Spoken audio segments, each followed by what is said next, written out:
अस्सलामुअलैकुम नाज़रीन, मैं हूं अब्दुल्ला। 7 न्यूज़ में आपका इस्तकबाल है।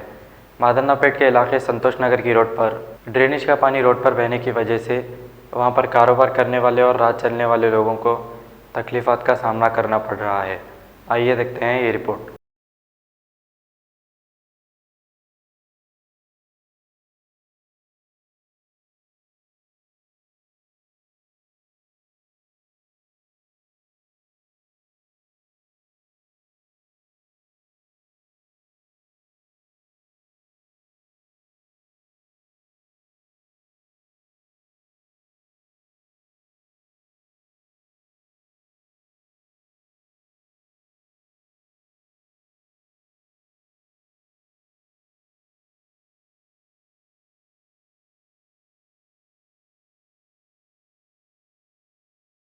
Kidney centre and multi speciality hospital, गुर्दे और बवासीर के इलाज का 40 साल मशहूर हॉस्पिटल, जहां हजारों पेशेंट्स क्योर हो चुके हैं। Doctor Husaini international national award winner और दूसरे डॉक्टर्स और लेडी डॉक्टर्स की जेर खिदमत गुर्दे के तमाम अमराज का मुकम्मल ट्रीटमेंट किया जा रहा है। गुर्दे फेल हो चुके हों, डायलिसिस करवा रही हूँ, याद रखिए डायलिसिस कोई इलाज नहीं, इससे 1% भी गुर्दे रिकवर नहीं होते। हाँ, डायलिसिस टेम्पररी रिलीफ दे सकता है, लेकिन हमारे ट्रीटमेंट से गुर्दे फिर से फंक्शन में आ सकते हैं। गुर्दे श्रिंक हो गए हों या सिस्ट हो, गुर्दे की पथरी हो, कैसी भी गुर्दे की तकलीफ हो या पाइल्स यानी बवासीर, चाहे ब्लीडिंग हो या कोम, बगैर ऑपरेशन मुकम्मल क्योर ट्रीटमेंट का एक ही centre, Ghazi kidney centre, DLRL main road opposite Vikas high school, Chandrayan Gutta, Hyderabad. Cell 9966930824 या 9391326261।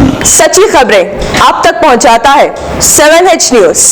हकीकत जानिए, 7H न्यूज देखिए, लाइक कीजिए, शेयर कीजिए और सब्सक्राइब करना ना भूलें। 7H न्यूज, आपकी आवाज।